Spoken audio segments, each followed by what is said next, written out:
Gustare uno spettacolo a teatro dopo mesi di chiusura, lo stesso sapore dolce di un gelato dopo un lungo inverno. Parte da questa piacevole sensazione di riscoperta la stagione estiva del Teatro Stabile del Veneto, che con la rassegna Tutti i gusti del teatro riporta il pubblico in sala al Teatro Verdi di Padova, ma anche a Treviso e al Goldoni di Venezia. 23 spettacoli, l'anno scorso ne abbiamo fatti 6, 23 spettacoli che facciamo in collaborazione con le grandi e piccole compagnie di questo territorio, in un accordo importante con la Regione e con Artevena, accordo di cui siamo molto felici.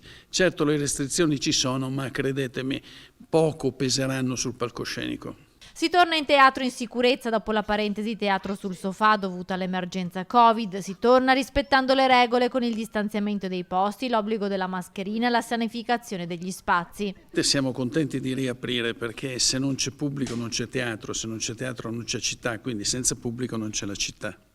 20 spettacoli per oltre 30 serate al Teatro Verdi di Padova dal 23 luglio al 10 settembre, letture, gare di poesia, conversazioni, tanta la varietà presente nel cartellone che vedrà coinvolto anche il Castello Carrarese dove andranno in scena 3 spettacoli. Abbiamo sfruttato questa occasione per mettere in moto o rimettere in moto progetti di spettacolo che o si erano fermati per via dell'epidemia oppure stavano nascendo e hanno dovuto rallentare il percorso, quindi saranno tantissime novità.